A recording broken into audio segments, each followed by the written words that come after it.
de nuestro país. Gracias, señor secretario. Gracias, señor diputado. Tiene el uso de la palabra la diputada Lilia Aguilar, del Partido del Trabajo, hasta por 7 minutos. Muchas gracias, señor presidente. Bienvenido, señor secretario. Yo he escuchado con atención la comparecencia y el mensaje que usted nos ha dado de entrada, pero difiero con usted porque me parece que las expectativas de crecimiento del 2014 para la recuperación económica que usted atribuye a las reformas aprobadas no se han cumplido. El propio secretario de Hacienda en comparecencia en esta soberanía dijo que el crecimiento económico durante estos 2 años de la actual administración es abiertamente insuficiente. Y aquí yo me atrevería a decirle que el conocido momento mexicano naufragó en 2013 con el bajo crecimiento económico, pero además la expectativa de crecimiento para 2014 ha hecho aguas, como se lo dijimos claramente al secretario de Hacienda. Y aquí es donde me llama la atención su optimismo, señor secretario, porque usted ha dicho que el 2.7% de crecimiento económico en el país es alcanzable, pero si el crecimiento en el primer semestre es de apenas del 1.7%, es decir, ustedes están apostando a que el crecimiento en este segundo semestre sea del 3.8%, que requeriría que todos los sectores productivos de la economía crecieran de una manera extraordinaria, como por cierto no han crecido en los últimos 2 años de esta administración. Y esta misma pregunta que le hicimos al secretario de Hacienda, él nos contestaba, con mucha precisión, que tenían sus esperanzas en el tema de la construcción y en la industria del acero. Y bueno, si el acero y la construcción van a hacer que crezcamos este último semestre 3.8%, a mí me gustaría saber específicamente cómo. Yo digo muy respetuosamente que a lo que parece es que el saldo económico de los 2 años de este gobierno es de mayor deuda, menor crecimiento y mayor desempleo. Se dijo, y usted lo ha vuelto a repetir, que con las reformas aprobadas la economía mexicana crecería, lo cual ya hemos probado que no es cierto, y parecería que ahora se ha cambiado de parecer argumentando que la promesa tomará algún tiempo para cumplirse. Yo lo que me pregunto es si los 53.3 millones de mexicanos que están en pobreza extrema tienen este tiempo. Yo haría una reflexión de alguien que considero que fue un buen legislador, que llegó a decir en esta Cámara de Diputados que el sexenio en el que él era diputado, las cifras confirmaban que en materia económica el año en que se corría se sumaba a una década perdida de crecimiento. Decía: el magro crecimiento del empleo insuficiente y el mal remunerado, más de 3 millones de nuevos pobres y cierres masivos de pequeñas empresas nos demuestran que estamos en esta época negra. Esto lo dijo usted siendo diputado federal, y yo pregunto, entonces ¿ha cambiado la forma de interpretarse el crecimiento y los números? Porque usted fue un legislador inteligente que no se dejaba llevar por los números, sino por la interpretación de la realidad. Y en la interpretación de la realidad, señor secretario, me parece que los resultados de la fallida política económica están a la vista de todos, y tomaré solamente las variables que nos daba el Observatorio Económico de México. Primero, la inflación, que se ha colocado en el 4.21%. Segundo, al cierre del primer semestre de 2014, la inversión extranjera directa, que usted ya también abordó, registró un desplome del 59.2% con respecto a la alcanzada en 2013, aunque usted había afirmado anteriormente que podría llegar a los 30,000 millones de dólares en 2015.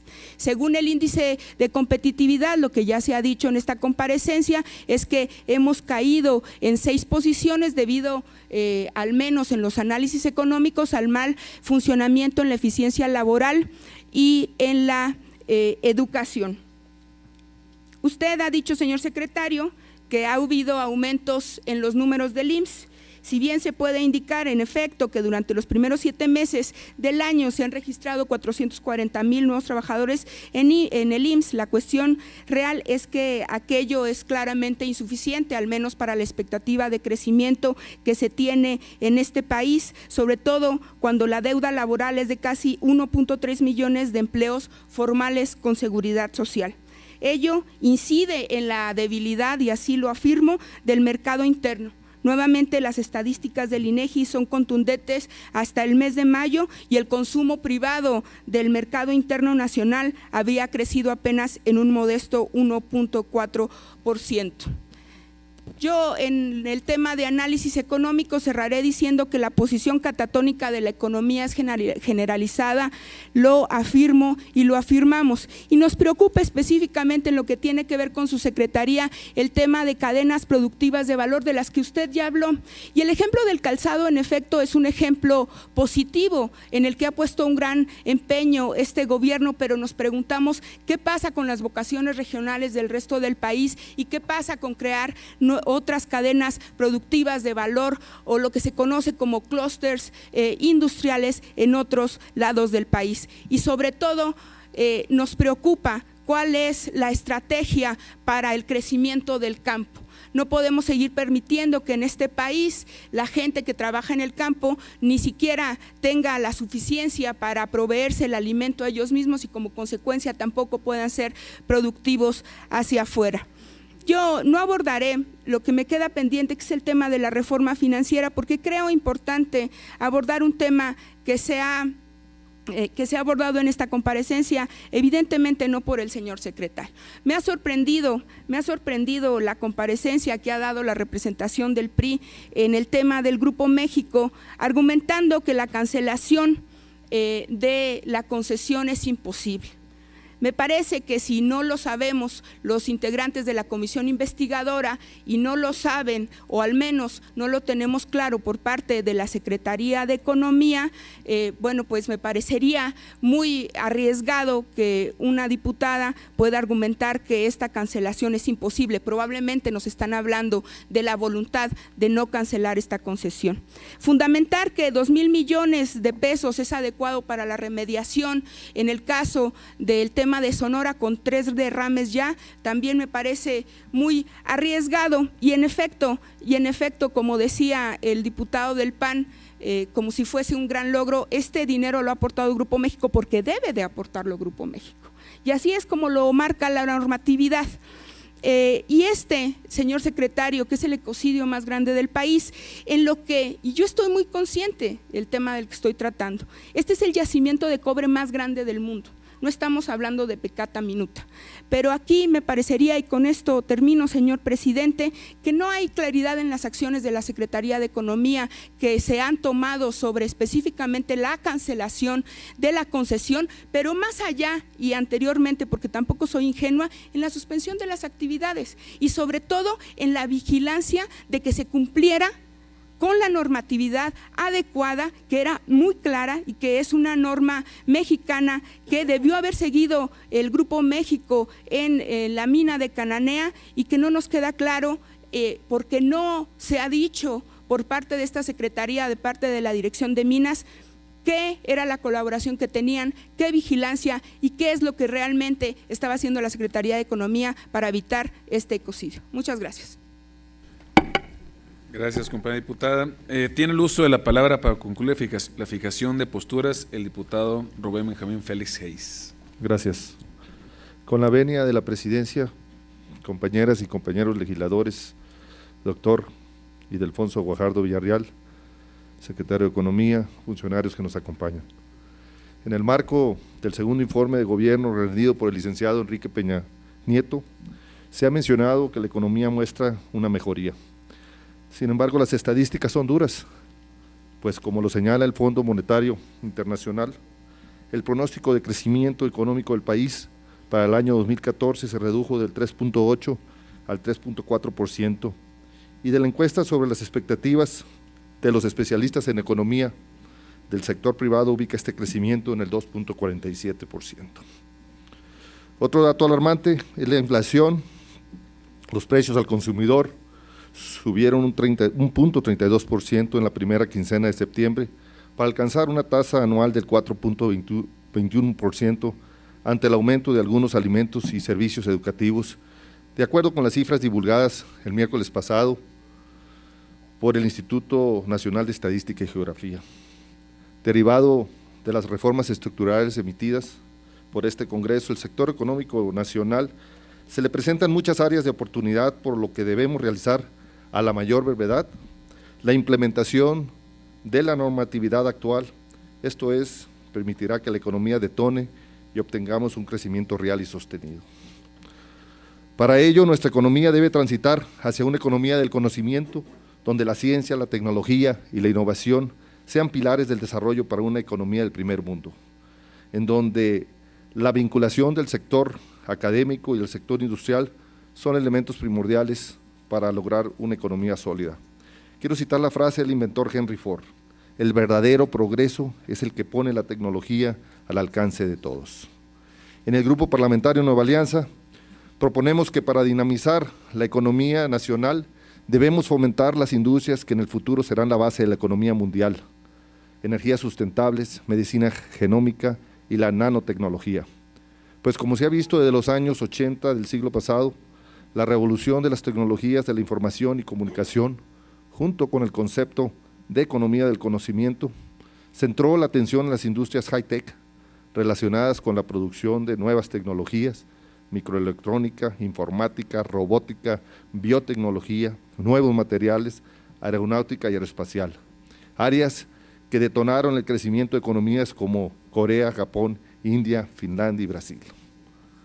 Es indispensable integrar a la triple hélice academia, empresa, gobierno, en donde se dé una efectiva vinculación empresa, centro del conocimiento, Estado, con la fórmula I+D. Inversión más desarrollo igual a la innovación, lo que genera productos y servicios de mayor valor en el mercado, dando un valor agregado a nuestras empresas, fortaleciendo los centros de investigación y generando una mayor competitividad a nivel internacional. Para ello, el Fondo Sectorial de Innovación, Secretaría de Economía CONACYT, debe de ejercer los recursos asignados en convocatorias y programas que fomenten la innovación, dando como resultado empresas de base tecnológica. Para el periodo enero-junio de 2014, este fondo apoyó 318 proyectos por 272 millones de pesos y, considerando las aportaciones de empresas y otras instituciones, representaron una inversión total de 349 millones de pesos, y estos apoyos se otorgaron bajo el esquema de bonos para la innovación, buscando facilitar la maduración de las oficinas de transferencia de conocimiento, así como apoyar a las MIPYMES. Sin embargo, este fondo representa solamente el 0.43% de la inversión total del sector de ciencia y tecnología. En el Partido Nueva Alianza consideramos insuficientes los recursos que la Secretaría de Economía destina al sector tecnológico, debiéndose incrementar los montos para que la innovación y fortalecer los programas del Fondo de Innovación Tecnológica, Fondo Sectorial de Innovación y Fondo de Capital Emprendedor. Incrementando estos fondos, haremos que las oficinas de transferencia del conocimiento sean un canal de intercambio para transformar los resultados de proyectos de investigación y desarrollo en productos, procesos, materiales o servicios que puedan ser comercializados, ya que para generar nuevas empresas basadas en dichos desarrollos, aumentar la eficiencia o efectividad del sector industrial, beneficiar a la sociedad y generar nuevas fuentes de empleo. El Grupo Parlamentario Nueva Alianza, conscientes del panorama económico actual, impulsará todo el talento para que todas las ideas innovadoras que surjan de la academia se conviertan en oportunidades de negocio que generen más y mejores empleos y se transite exitosamente a la economía del conocimiento y aprendizaje, por lo que exhortamos al doctor Ildefonso Guajardo Villarreal a generar las herramientas desde la Secretaría de Economía que permitan llevar a México a este objetivo. Para concluir, quisiera hacer algunos últimos comentarios. Usted recordará, señor secretario, que tuvimos la oportunidad cuando fuimos diputados en la 58ª legislatura, aquí veo inclusive a 2 diputados más, veo al diputado Eloy Cantú y a mi amiga Lorena Martínez, allá la veo, saludos. Tuvimos la oportunidad de impulsar una iniciativa que hoy por hoy es el marco legislativo del INADEM, que es la Ley de Competitividad de la Micro, Pequeña y Mediana Empresa. Y en aquel entonces creo yo que se logró el objetivo, que era precisamente detonar y poner el tema de las pymes en el marco nacional. El día de hoy, si usted le pregunta a cualquier ciudadano, hay dos grandes preocupaciones. La número uno es la seguridad y la número dos, el empleo. Yo creo que, señor secretario, usted tiene la gran oportunidad de cambiar el paradigma con respecto al tema del empleo. Las reformas que el presidente de la República impulsó a través de las cámaras, creo yo que ese tema quedó prácticamente concluido.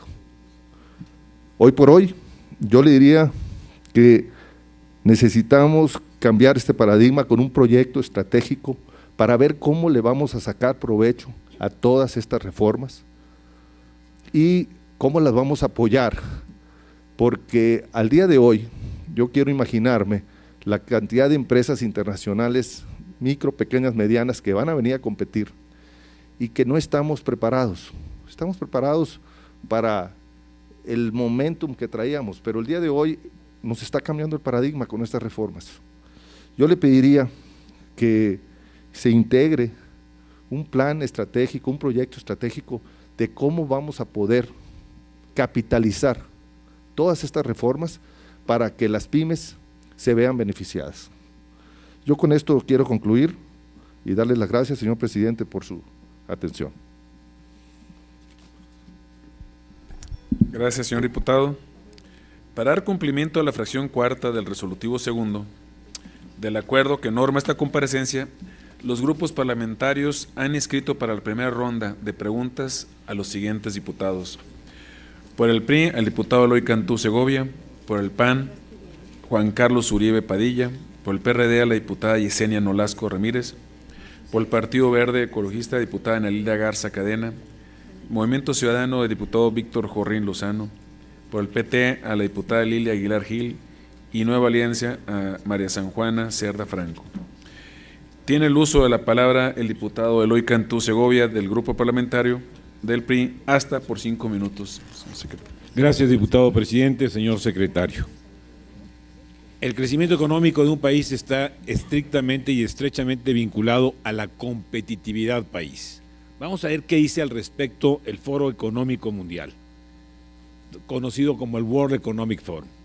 Según este foro que mide esto, en el primer año que se evaluó la competitividad país, que fue el 2001, México aparece en el reporte en el lugar 42. En el 2011, México aparece en el lugar 66. Es decir, pasamos del 42 al 66 en 10 años. ¿Dónde estamos ahora? Según el reporte del World Economic Forum, del Foro Económico Mundial 2014-2015, en el lugar 61. Es decir, del 6.6 estamos pasando al 6.1 según este reporte. Y en la región, ¿dónde estamos? Según la misma fuente, en el 2004 México estaba en el segundo lugar, después de Chile. Para el 2011, México había caído al 8º lugar. Después de Chile, obviamente, Puerto Rico, Barbados, Panamá, Costa Rica, Brasil, Uruguay, México. Esto nos hace explicable por qué del 2001 al 2011, y es la primera pregunta, señor secretario, ¿cuál fue el crecimiento económico? Es decir, del 2001 al 2012, ¿cuál fue el crecimiento económico? Porque, bueno, a veces la inercia afecta, a veces no. Por ejemplo, en el 2000, el último año del presidente Zedillo, crecimos a 6.9%, y en el 2001 no hubo crecimiento. Pero bueno, ese es otro tema. Yo quisiera, por otro lado, señalar que para la competitividad, en la Cámara de Senadores y en la Cámara de Diputados aprobamos una reforma constitucional en el artículo 25, justamente para darle prioridad a la competitividad. Entendemos, señor secretario, esa es la pregunta, que se está preparando por parte del Ejecutivo Federal una iniciativa de ley en materia de competitividad que también incluye desarrollo industrial, que no hemos tenido una política industrial por sector y por región. En fin, por otra parte, ya se tocó previamente el tema del azúcar, pero yo quiero enfatizar en ese tema. Obviamente, cuando entramos a la globalización nos ofrece muchas ventajas, pero también nos presenta importantes retos de defensa y trato justo para nuestros productores.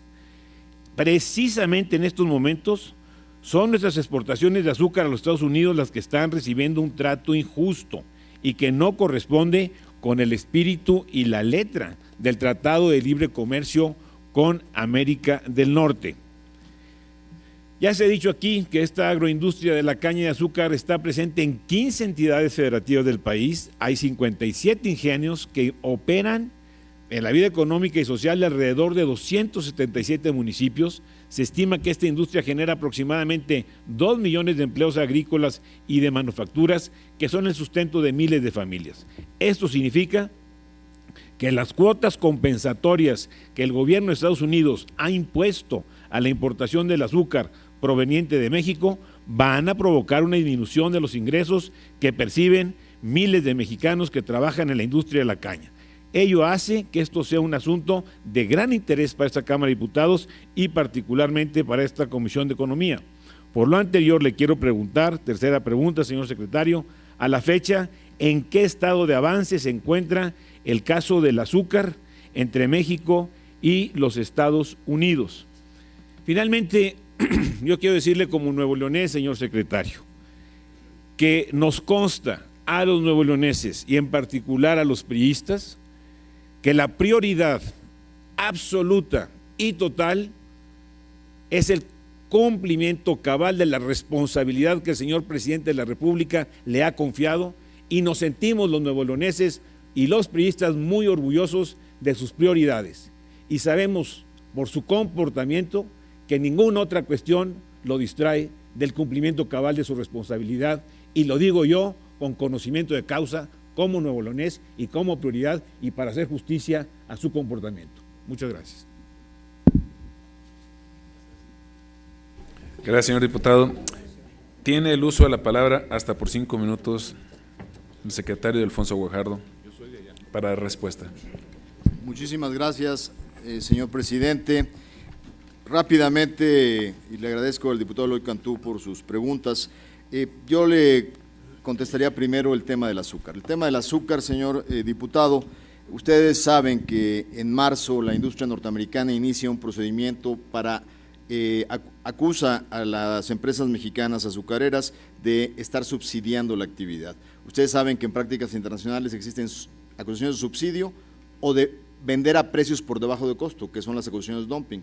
La primera fue una acusación de subsidio. Posteriormente también vino una acusación de dumping que no se ha resuelto aún.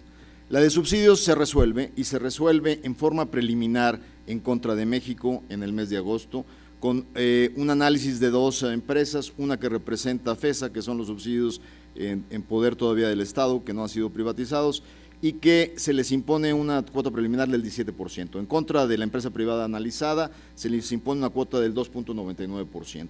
En promedio se saca para el resto de la industria una cuota del 15%. Dentro de las malas noticias, la buena noticia es que la exportación de 2014 ya había salido. O sea, no hay una afectación económica a la capacidad de exportación de este año, ya habían salido casi 2 millones de toneladas al mercado norteamericano. ¿Dónde empieza el problema y el conflicto? En Estados Unidos existe un programa de azúcar, que es el que se mantiene por parte de las autoridades norteamericanas para poder garantizar a los productores tanto de betabel como de azúcar de caña un precio garantizado. Obviamente eso lo pagan los consumidores norteamericanos. Para la industria mexicana es sumamente positivo, es alentador o favorable, en lugar de exportar al mercado mundial que está más abajo en su precio, exportar al mercado norteamericano. Tradicionalmente exportábamos en promedio aproximadamente 1.2 millones de toneladas. La gran zafra del 2012-13 nos llevó a exportar más de 2 millones de toneladas, lo que crea una presión sobre el programa de azúcar norteamericano. Ahí los azucareros americanos se ven amenazados de que la crítica interna y el debate nacional les destruya ese programa que los favorece. La industria mexicana, acompañada por el gobierno, inicia una defensa de este proceso, que hemos contratado a uno de los despachos internacionales más importantes, que ganó el caso de la madera entre Canadá y Estados Unidos, y estamos en el proceso de defensa. Pero ¿dónde está el reto? El reto está en que ambas industrias tienen que complementarse para que la industria mexicana siga beneficiándose de ese canal de exportación. ¿La negociación en qué consiste? En la posibilidad de suspender tanto la demanda dumping como la de subsidios para llegar a un acuerdo de acceso al mercado que beneficie a la industria mexicana sin quitarle el privilegio del programa de azúcar norteamericano. En eso estamos. Sin embargo, los instrumentos de defensa están puestos en la mesa. ¿Para qué? Para protegernos en OMC, en dado caso de que las cosas no vayan por buen camino en la negociación y poder iniciar una demanda contra el programa de azúcar norteamericano. Y la otra, que la industria nacional está en toda libertad de establecer una demanda por iniciativa privada contra la fructosa, que es el balance en el mercado de colorantes. Esto es en cuanto a azúcar y estamos trabajando de la mano con la industria nacional. En cuanto al tema de competitividad, yo le diría, señor diputado, que el tema de competitividad es una encuesta que hace, hay dos factores. El 70% del índice se compone de la encuesta a empresarios del país en cuestión, que es la expectativa empresarial y la apreciación empresarial, y el 30% de indicadores duros. En este caso, México efectivamente había tenido un mejoramiento y un retroceso en la medición, pero hay que considerar en qué temas fue. Fue en el tema de educación, fue en el tema de financiamiento, fue en el tema de tecnologías de la información. Son los temas que afortunadamente ustedes trabajaron al detalle, señoras y señores diputados. Justamente el valor de las reformas es que nos da un parámetro para puntualizar hacia el futuro una mejoría en esos indicadores a través de una buena implementación de lo que ustedes han hecho por el bien de México. La perspectiva de esos indicadores son hacia mejora gracias al marco. Y les doy un ejemplo. Gracias al trabajo que hicieron en competencia y el efecto que ya tuvo, avanzamos 10 lugares en materia de competencia dentro de la evaluación parcial de ese indicador. Finalmente, sí estamos el día 30 de septiembre, el señor presidente de la República remitirá a esta soberanía su iniciativa en materia de ley de competitividad para dar cumplimiento al mandato constitucional. Hemos estado trabajando con las señoras y señores diputados de la comisión específica y obviamente también la Comisión de Economía tendrá un elemento en este proceso. Y le quiero decir que efectivamente le da un nuevo papel. La Secretaría de Economía viene trabajando en el seno del Comité Nacional de Productividad y del Comité Nacional para el Crecimiento Económico y el Empleo con un esquema muy enfocado para el tema de desarrollo regional y el tema de política industrial. Eso se formaliza en el contexto de la ley y se dan responsabilidades específicas para monitoreo de esta soberanía. Yo ahí dejaría las preguntas, a las respuestas a las preguntas que hizo el diputado Cantú. Gracias, señor secretario. Tiene ahora la palabra para formular comentarios hasta por 3 minutos el diputado Salvador Romero Valencia. Señor secretario, muchas gracias por su respuesta. Yo quiero referirme específicamente al tema del azúcar.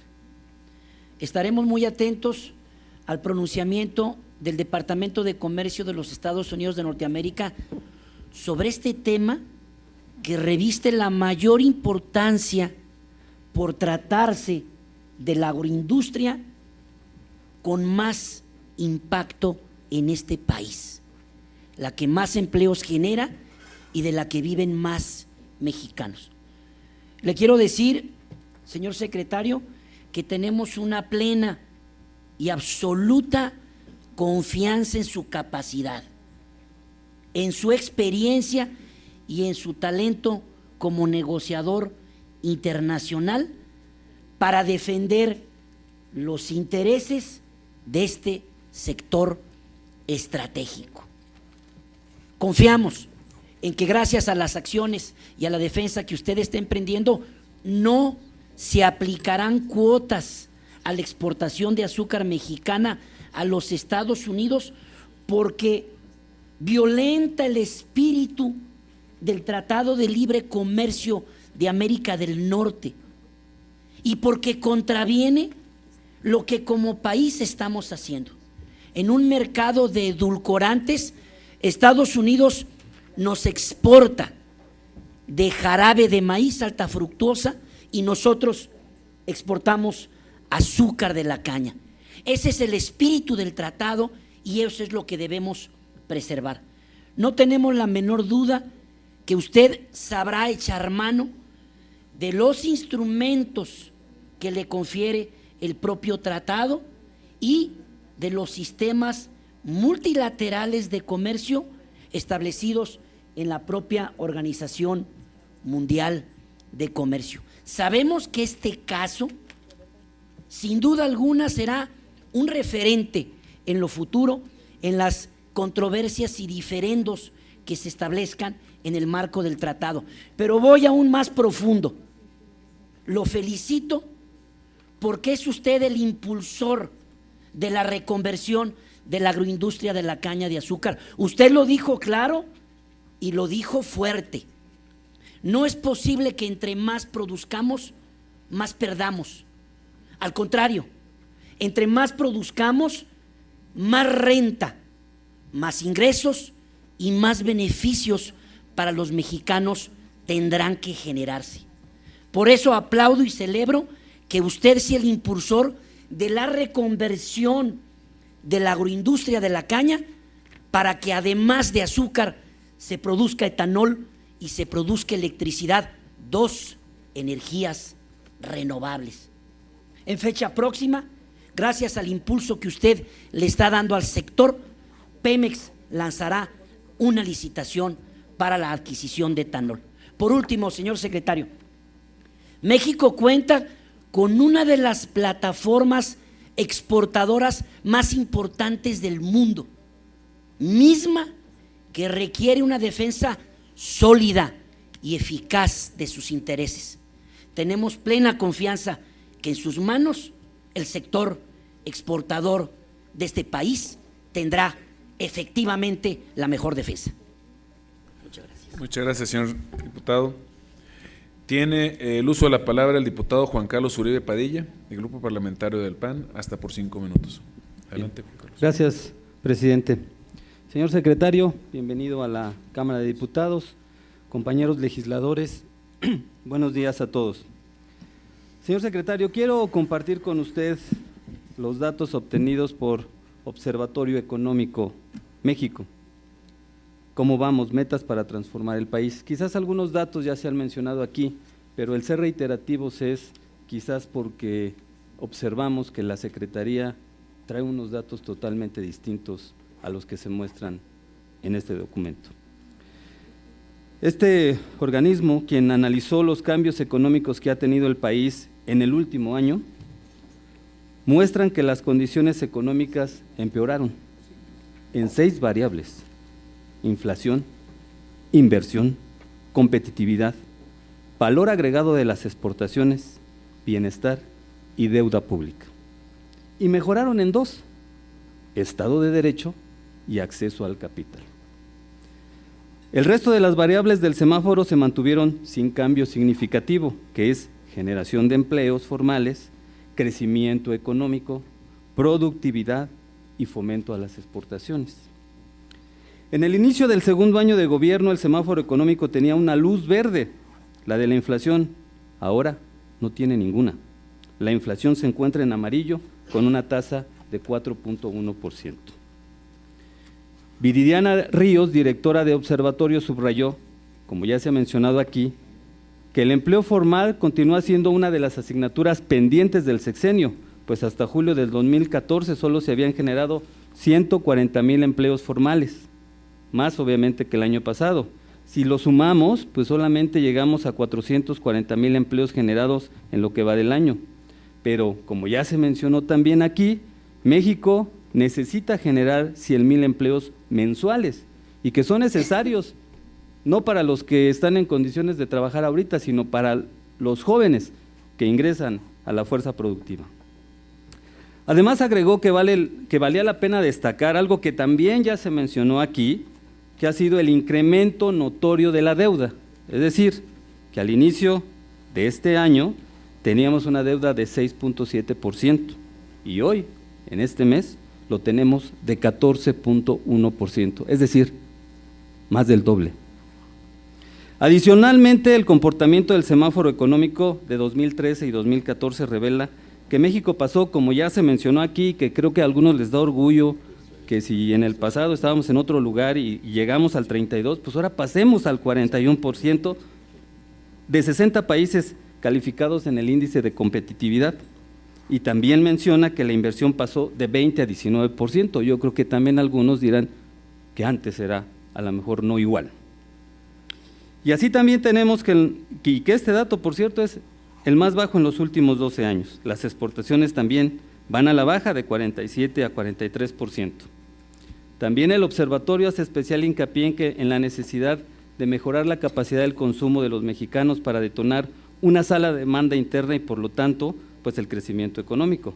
Pues en 2014 el porcentaje de personas que no pueden comprar la canasta alimentaria con su salario pasó de 51 a 53%, la cifra más elevada que se tiene desde que el 2005 Coneval comenzó a medir el indicador. Señor secretario, la pregunta sería, ¿qué ha hecho usted y su secretaría para coadyuvar y contribuir de manera solidaria con la economía mexicana? La respuesta, creo yo, es nada, no por mi pensar, sino por los datos antes mencionados.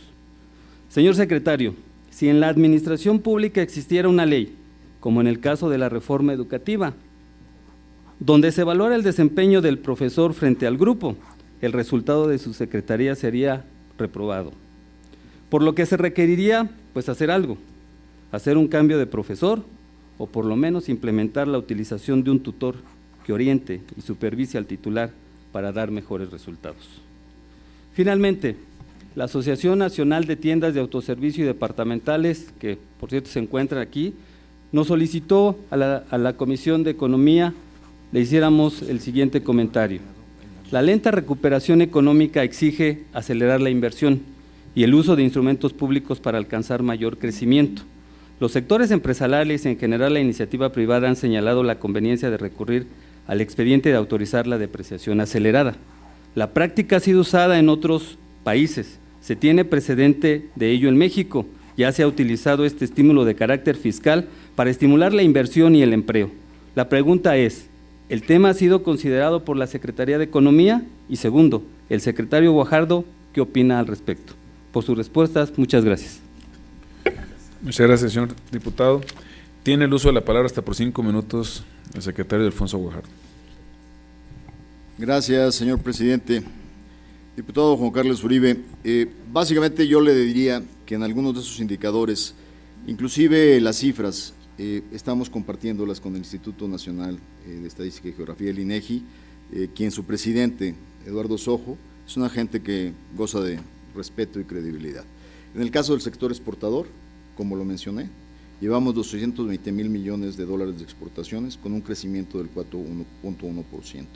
De hecho, gracias al sector exportador mexicano, hemos podido reactivar y derivar beneficios al mercado interno a partir de ese crecimiento. El sector manufacturas está creciendo en tasas cercanas, sobre todo en los sectores automotriz e industrial, del 6%. Entonces, en ese sentido, con todo respeto, señor diputado, estoy utilizando cifras de un instituto que es autónomo y que sin duda el legislativo ratifica ese nombramiento. En el caso específico de inversión, yo le puedo decir, diputado, que en el contexto de los flujos que se han venido observando, la inversión acumulada en los primeros 20 meses del gobierno, la parte extranjera, viene a ser casi 49,000 millones de dólares, que en promedio supera lo que se observó. Le doy un ejemplo, en el último año, en el 2012, la inversión fue solo de 15,000 millones de dólares. O sea, en 20 meses triplicamos la inversión del último año, del 2012. En inversión nacional, le doy simplemente la cifra de compromiso que hizo el grupo de hombres, antes se llamaba Hombres de Negocios, ahora ya tiene, gracias a Dios, una mujer empresaria que es Blanca Treviño, ahora es solo el Consejo Mexicano de Negocios. Ellos se comprometieron a invertir 27,000 millones de dólares en este año, más los 26,000 que invirtieron el año pasado. Afortunadamente, las perspectivas que se abren en inversión son muy favorables y se empiezan a materializar. En materia de inflación, le digo rápidamente, señor diputado, ¿qué hace la Secretaría de Economía en cuanto a los desajustes de la canasta? Y le digo que los instrumentos con los que tenemos tienen que ver con poder utilizar dos grandes instrumentos, la Procuraduría del Consumidor para observar el cumplimiento de estos, del ajuste del sector a los precios que deben de ser, reflejando no abusos en el mercado, pero hay un instrumento que tiene que ver con las circunstancias económicas, que es el manejo de la política de comercio exterior. Cuando nos enfrentamos a un problema serio en materia de huevo y pollo, eliminamos los aranceles para permitir la importación y poder regular los mercados. Ustedes recordarán la crisis que tuvimos. Hoy el precio del huevo se redujo en 4% con respecto al 2013, gracias a la apertura de mercados y gracias al apoyo de los consumidores a través de mayor oferta. En el caso del pollo es una circunstancia similar. El punto, señor diputado, es que cuando utilizamos el instrumento de apertura, tenemos que ser cuidadosos de no dañar a los productores nacionales en esos sectores estratégicos. Es un equilibrio fino que lo jugamos todos los días, porque por un lado tenemos a los consumidores y por otro lado tenemos a los productores. Y le aseguro que lo hacemos en el mejor interés del país.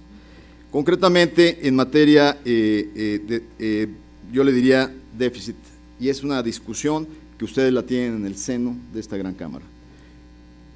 Habiendo sido diputado 2 veces, hay un reconocimiento justo a lo que se ha logrado en el país para conducir finanzas públicas responsables. Y en eso han participado todas las fuerzas políticas y le han dado credibilidad internacional a México. Hoy, lo que observamos es por primera vez en la historia económica de México el uso efectivo de políticas contracíclicas, precisamente para poder atender sus quejas de una economía lenta, poder transitoriamente aumentar el déficit, pero con toda factibilidad de poderlo pagar en función de las mismas esquemas que ustedes han aprobado de los ingresos públicos, de tal manera que los agentes económicos no tienen dudas de la capacidad de restaurar el balance fiscal. Eso es una política anticíclica que responde al interés que ustedes mismos han observado en sus participaciones, poder reactivar la economía mexicana. No hacerlo sería irresponsable. Y finalmente, compartirle que como secretario de Economía, sin duda, me sujeto a las observaciones, los comentarios y las recomendaciones que ustedes hagan. Sin duda, el señor presidente es el que tiene la tabla de evaluación de su gabinete y en su momento está en facultades de hacer los cambios que sean necesarios para quien no esté dando resultados en su equipo de gobierno. Yo estoy abocando mi tiempo, mi esfuerzo y mi trabajo a cumplir con esa responsabilidad, señor diputado, y estoy en la mejor disposición de trabajar de la mano para ajustar la política pública en materia económica de este país. Muchas gracias.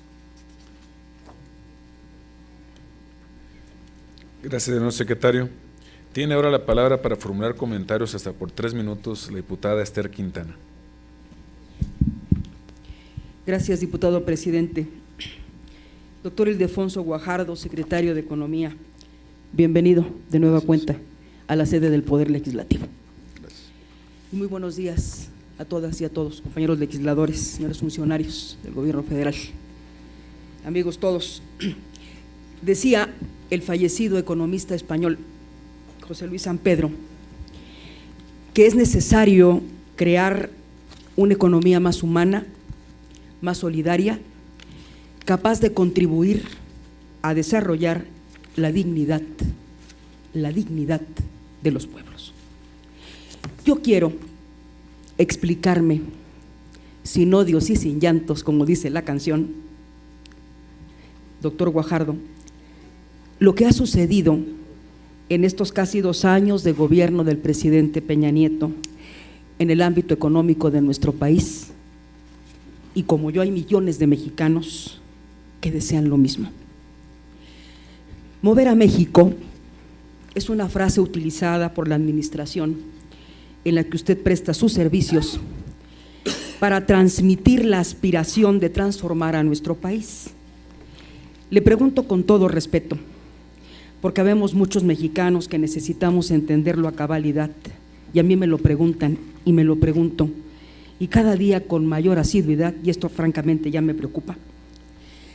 ¿Qué debemos entender por mover a México?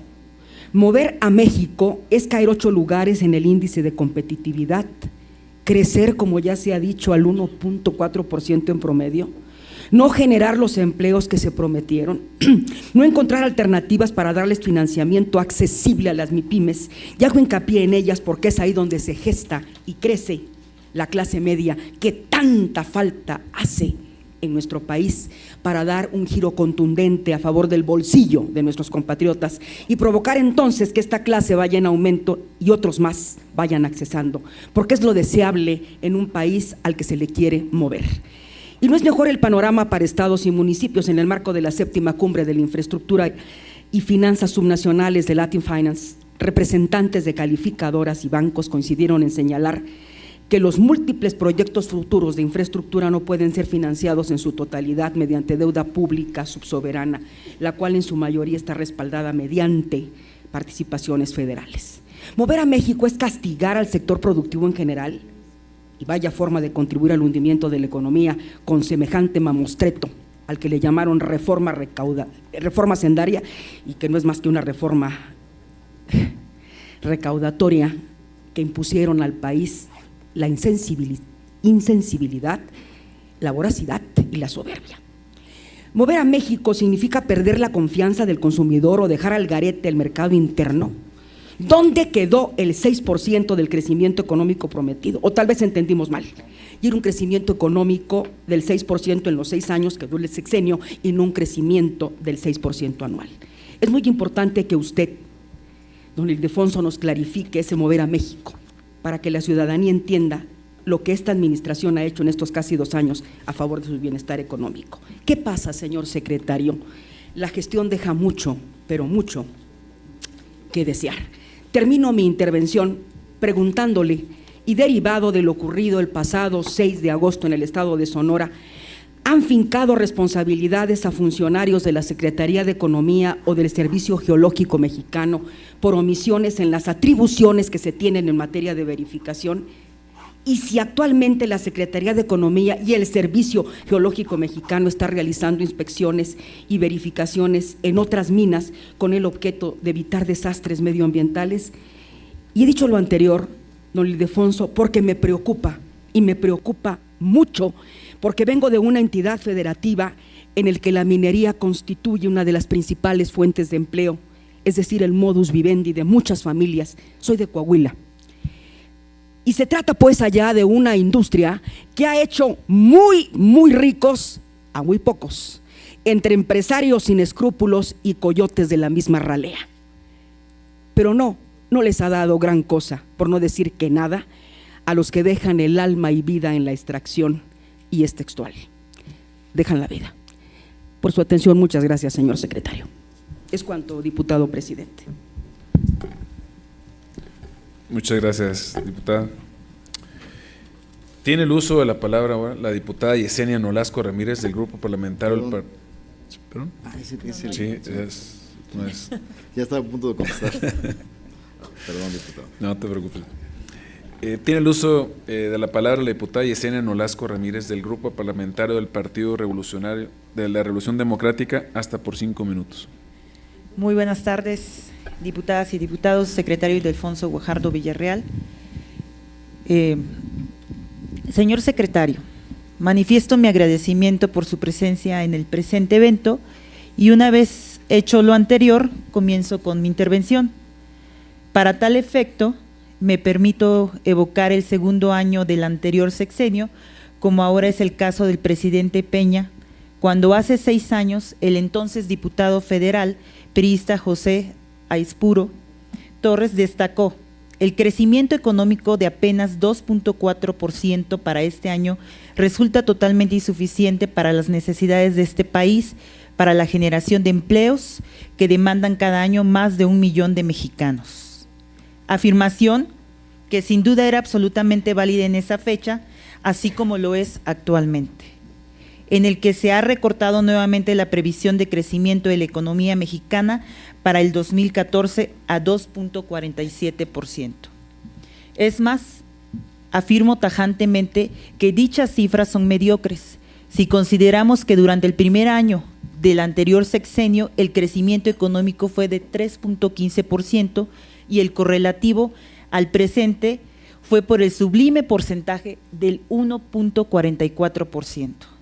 Sin duda equivocarme, sus justificaciones radicarán en los mismos argumentos versados por la pasada administración federal, pero con la diferencia de que en ese entonces los niveles del precio del petróleo eran menor en casi un 20% y su crecimiento fue mayor.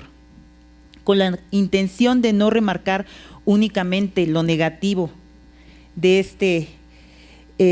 este año, reconozco que ustedes tienen un cuidadoso control o amistad con los medios de comunicación, en los cuales es complicado encontrar críticas al mediocre desempeño de la presente administración, y en cambio encontramos titulares que hacen referencia a sueños guajiros, como son las afirmaciones de que para el 2015 la economía crecerá más del 4% y así sucesivamente a la alza. Es evidente que las críticas acerca de la economía nacional las resuelven con promesas de bienestar a corto plazo y el bolsillo de los mexicanos cada vez está más vacío. He de confesar que me intriga saber cuál será la excusa para justificar la ineficiencia de la administración pública cuando el futuro nos alcance, ya que este primer tercio del sexenio han obtenido todas las reformas que han querido, ya que expertos como la calificadora Modi han advertido de que será hasta el 2018 cuando empezaría la consolidación del crecimiento. Señor secretario, su partido fue muy crítico en el sexenio anterior, en el que señalaban que los resultados de la Secretaría de Economía no eran acordes con la realidad del país, pues más de la mitad de la fuerza laboral en México es pobre. Hoy no es distinto, sigue la población en pobreza e insertada en una subeconomía, y el segundo trimestre del presente año, el Servicio de la Administración Tributaria reportó que de los 53 millones de la población económicamente activa, 29.6 millones se encuentran insertados en la economía informal. El mismo jefe del SAT, Aristóteles Núñez, destacó que son más las personas en la informalidad que en la formalidad. 6 de cada 10 personas se ubican en el mercado informal. Como es señalado, mienten con cifras maquilladas y mediáticas. ¿Por qué no dicen que el índice que utilizan para determinar la medición de personas ocupadas, según lo define la Encuesta Nacional de Ocupación y Empleo, está basado en la consideración de que una persona está dentro del rango de ocupación si trabajan por lo menos una hora o un día para producir bienes y o servicios de manera independiente o subordinada, con o sin remuneración? Señor secretario, podemos fingir bienestar social al exterior, pero la realidad no se construye con la opinión de la comunidad extranjera. Prefiero ver hechos que apunten a que se disminuye considerablemente los 53 millones de mexicanos que están sumergidos en la pobreza, a observar noticias de reconocimientos en el extranjero otorgados a los encargados de dirigir la política económica en nuestro país, como es el otorgado a Peña Nieto por la Peel of Conscience Foundation, así como Luis Videgaray Caso como ministro de Finanzas del año 2014. Si somos honestos, las reformas estructurales no se han materializado en beneficio alguno para los mexicanos, y como dicen los economistas, ceteris paribus, o como dicen en las calles, si Dios quiere y todo sale bien, a México le irá mejor. Por lo tanto, no entiendo qué hicieron para ser merecedores de esos galardones o por qué son diferentes a los notables logros del sexenio anterior. He de confesar que me da más recelo es por qué países y organizaciones extranjeras no premian dizque porque a unos nos va a ir bien, si ellos en realidad representan intereses ajenos a los de los mexicanos. ¿Será que gracias a estas reformas estructurales sus empresas ampliarán su mercado y sus ganancias? Y ahora sí, le hago mi pregunta. Ahora bien, desde el ámbito de su secretaría, ¿qué medidas se tomarán para que los supuestos beneficios que traerán las reformas estructurales impacten positivamente en la economía familiar de cada uno de los mexicanos y no solo en algunos sectores o lo que es peor, en los extranjeros? ¿Es cuánto? Gracias, estimada diputada. Tiene el uso de la palabra hasta por 5 minutos el secretario de Economía para dar respuesta. Gracias, señor presidente. Diputada Yesenia Nolasco, muchas gracias por su pregunta. Yo le diría que cuando analizamos el crecimiento de este país en una perspectiva de larguísimo plazo, no hemos podido superar el 2.4% en los últimos 30 años. Si lo analizamos del 2000 al 2012, muy apenas llegamos al 2%. Sin duda, la economía mexicana mostró una deficiencia estructural muy seria para poder acompañar con productividad y crecimiento las estrategias de estabilización financiera y de apertura. De hecho, las fallas estructurales son justamente las que ustedes abordaron en sus esfuerzos de materializar las reformas. En ellas ustedes cambian los paradigmas en sector energético, en sector financiero, en mercados laborales, y eso es lo que nos da una dimensión diferente. Lamentablemente, por compromisos de la diputada Esther Quintana, se está ahorita integrando a la comparecencia que inicia con el secretario de Gobernación, pero yo le diría con todo respeto a la diputada Quintana que cuando uno tiene interlocución con analistas, periodistas, gente crítica internacionalmente, una de las cosas que ustedes lograron como legislativo es increíble en el mundo. Hoy Japón está intentando aterrizar la tercera flecha del programa del primer ministro y está encontrando dificultades de procesamiento en su sistema político. Hoy países como Estados Unidos todavía no encuentran la solución a su precipicio fiscal por falta de interlocución y consensos. Ustedes le mandaron un mensaje al mundo. El mensaje al mundo es que la clase política mexicana tiene la capacidad de dialogar y debatir para llegar a acuerdos. Acuerdos que están transformando la base y el paradigma estructural de la economía mexicana. Las reformas tendrán diferente tiempo de maduración y diferente momento de impacto. Muchas de las que ustedes hicieron ya están impactando en forma directa a los mercados. Desde la ley de competencia, que está dando un nuevo paradigma en el funcionamiento de la integración de los grupos con poderes especiales de mercado, que están empezando a reconfigurarse y a reordenarse, hasta aquellas que tienen que ver con los costos de los servicios que ya impactaron, por ejemplo, en telecomunicaciones en largas distancias y las posibilidades de una verdadera competencia en sectores estratégicos. Eso tiene efectos en el mediano, corto y obviamente algunas de maduración de largo plazo.